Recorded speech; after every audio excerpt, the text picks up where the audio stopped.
সেটাকে আমরা সেই পথে না হেঁটে আমরা একটা বিকল্প রাস্তা তৈরি করা, বাইপাস যেটা বলি। আমরা এমন একটা রাস্তা তৈরি করবো যেটা আমাদের প্রচলিত পথে সবাই যে পথে যায় সেই পথ বাদ দিয়ে বাইপাস করে আমরা একটা ডিফারেন্ট পথ তৈরি করবো। সেটা হবে শুধুমাত্র এই বিচার ব্যবস্থা রিলেটেড। এটা আমার কোনো কারণে এটা হচ্ছে একটা বিষয় যে আমরা একটা বিকল্প বিচার ব্যবস্থা তৈরি করবো, বিকল্প পদ্ধতি পন্থা তৈরি করবো, যেখানে শিশুদের আইন নিয়ে আমরা ডিফারেন্ট ওয়েতে আমরা চিন্তা করবো। এটা থাকবে পারিবারিক সম্মেলন, যেখানে ফ্যামিলিকে ইনভলভ করার একটা বিষয় থাকবে, যে আসলে শিশু যখন অপরাধে জড়িত হচ্ছে, আইনের সংস্পর্শে আসছে বা আইনের সংঘাতে আসছে বা সুবিধা বঞ্চিত হচ্ছে, এখানে পরিবার কিন্তু একটা মেজর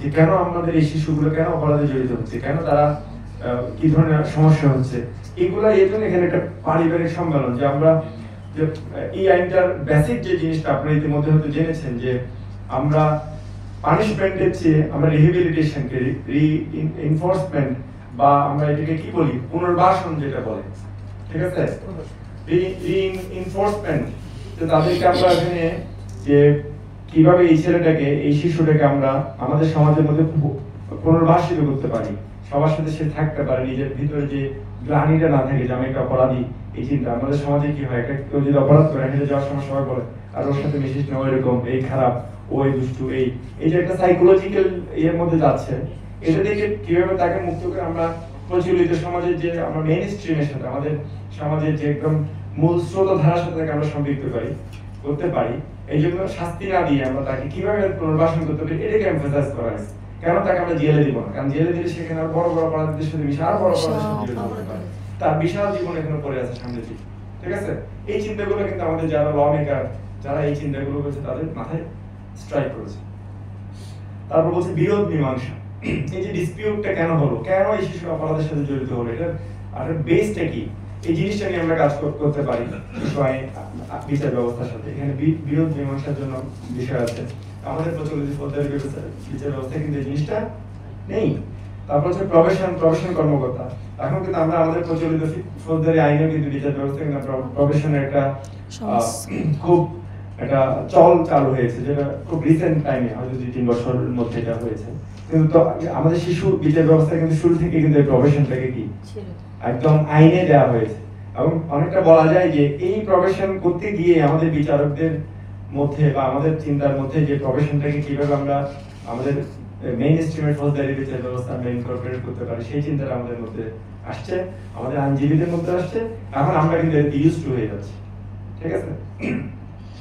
তারপর থাকছে প্রত্যায়িত প্রতিষ্ঠান, যে কিছু প্রতিষ্ঠান থাকবে যারা শিশুদের ধরেন শিশুদের অধিকার নিয়ে কাজ করবে, শিশুদের এই যে আইনের সংস্পর্শে আসা শিশুদেরকে, যারা আইনের সংঘাতে আসা শিশু রেস্কিউ করে তাকে কোথায় রাখবে, ভিকটিমকে কোথায় রাখবে, বা অপরাধ আমরা যদি দোষী হই সেই শিশুদেরকে নিয়ে তাদেরকে কোথায় রাখবো, প্রচলিত জেলখানার বাইরে, এই জন্য কিছু প্রতিষ্ঠান থাকবে। শিক্ষা ও প্রশিক্ষণ, এখানে কিন্তু এই আইনে আপনারা দেখেছেন যে এখানে কিন্তু অ্যাওয়ারনেস এর একটা বিষয় আছে, ট্রেন আপের একটা বিষয় আছে, এদেরকে শিশুর উন্নয়ন। এই আইনটার বেসিক এমফাসাইজ আমরা যেটা বলছি, বেটারমেন্ট অফ চাইল্ড, একটা শিশুর সর্বোচ্চ কল্যাণটা হবে এই আইনের কি, আইন প্রণয়নের মূল উদ্দেশ্য হবে শিশুর সর্বোচ্চ কল্যাণটাকে আমরা নিশ্চিত করব। এটা হচ্ছে আমাদের এই আইন শিশু আলাদা বিচার ব্যবস্থা কেন করছি, এটার মেইন স্লোগান, মেইন উদ্দেশ্য, বা এটা থেকে আমরা কি অর্জন করতে চাই, এখান থেকে এই যে পুরা একটা ইয়ে করে আমরা কি পেতে চাই, এটা তো একটা বিনিময়ের মতো, তাই না। আমি এত কিছু দিলাম, আমি এটা থেকে কি পেতে চাই, আমরা চাই যে শিশুর সর্বোচ্চ কল্যাণটা নিশ্চিত হবে, যাতে শিশুরা আমাদের ভবিষ্যৎ, সেটা বাংলাদেশের শিশু হোক, সেটা পৃথিবীর যে কোনো দেশের শিশু হোক, সবাই বুঝতে পারছে বিশ্ব নেতারা যে শিশুরা হচ্ছে আমাদের কি ভবিষ্যৎ। তাহলে আমাদের ওদের কাছ থেকে সর্বোচ্চ কল্যাণ, সর্বোচ্চ বেনিফিট নিতে হলে আমাদেরকে এমন কিছু করতে হবে, এই আইনটাকে এমন ভাবে সাজাতে হবে যাতে এটা শিশু বান্ধব হয়, ঠিক আছে। যখন এই আইনটা আসছিল আমরা অনেকে কিন্তু এটা নিয়ে অনেক ধরনের কথা বলছি যে আদৌ এটা সম্ভব কিনা, এটা হবে কিনা, অনেক ধরনের অনেক, কিন্তু আমরা এখন কি এটার সাথে অভ্যস্ত হয়ে গেছি। কিছু টার্ম আছে যে প্রবেশন অফিসার বা এই বিষয়গুলোর সাথে আমরা কি অভ্যস্ত হয়ে গেছি। আরেকটা জিনিস দেখেন, আমাদের ফৌজদারি বিচার ব্যবস্থায় আসেন, এবার দেখেন যে অপরাধগুলো কি। আমাদের ফৌজদারি বিচার ব্যবস্থায় আমরা অপরাধটা কিন্তু একেবারে, ধরেন একজন আরেকজনকে খুন করলো, এটা কিন্তু অপরাধটা কিন্তু ব্যক্তি থেকে ব্যক্তি থাকে, এটা হয়েছে কি রাষ্ট্রের বিরুদ্ধে অপরাধ। কারণ একজন নাগরিক আরেকজন নাগরিকের যদি অধিকার ক্ষুণ্ণ করে, তার যদি এমন ফৌজদারি কোনো অপরাধ করে তার উপর, যেটা তার শরীর এবং সম্পদের ক্ষতি হয়, তাহলে এই ক্ষেত্রে অপরাধটা কিন্তু শুধুমাত্র নাগরিকের মধ্যে সীমাবদ্ধ থাকে না, ওটা কিন্তু রাষ্ট্রের বিরুদ্ধে অপরাধে পরিণত হয়ে যায়।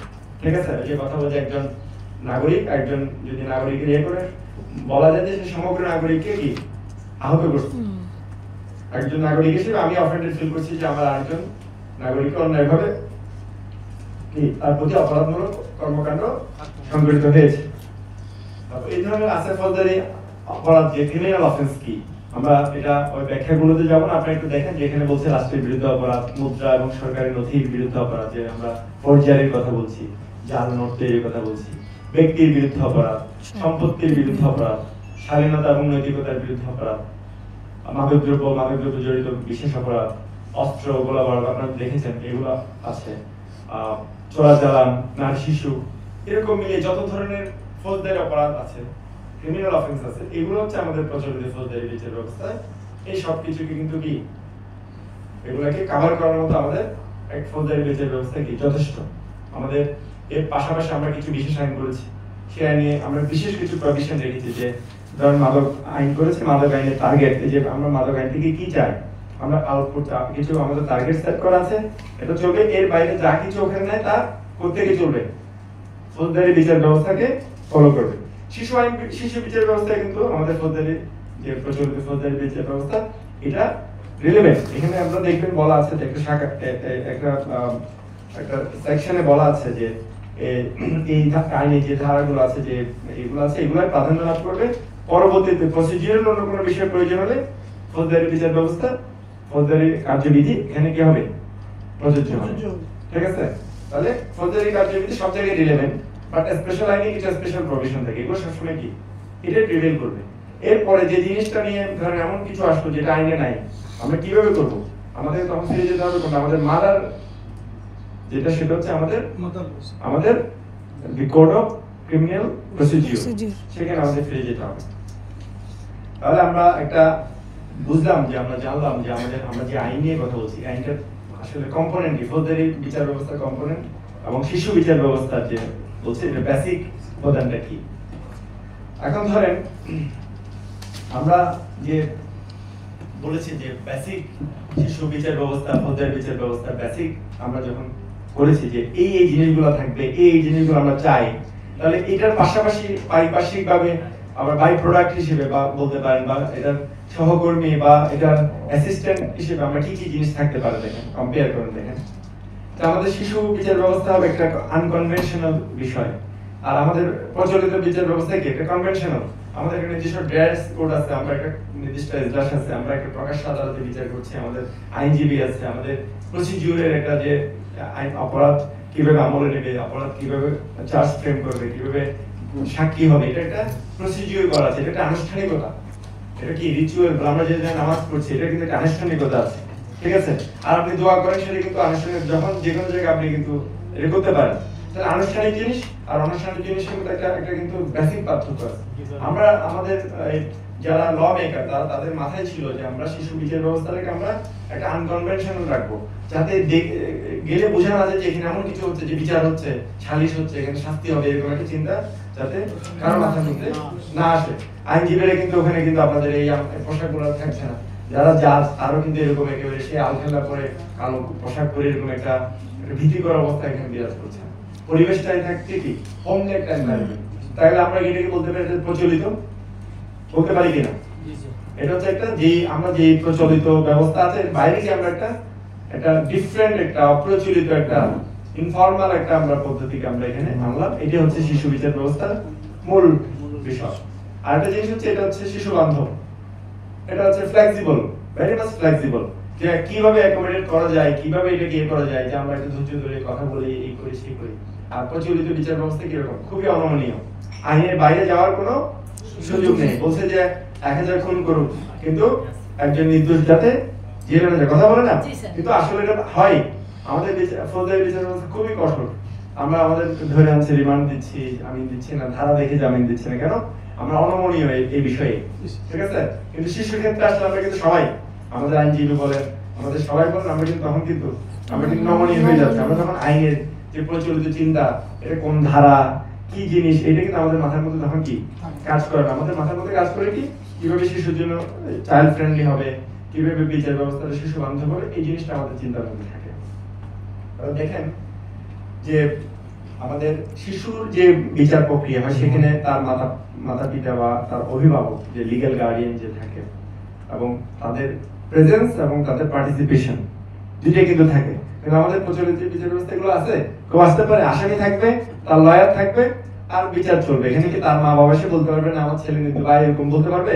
সুযোগ নাই আমাদের এই প্রচলিত বিচার ব্যবস্থায়। আমি প্রচলিত বিচার ব্যবস্থা বিষয়ে বলা উচিত না, কারণ আমরা সবাই এটাতে ইউজ টু, এটাই হয় আমাদের বিচার। শিশু এটা খুবই একটা খুবই মাইক্রোস্কোপিক একটা পোর্শন বলা যায়, ধরেন একেবারে এটা নগণ্য একটা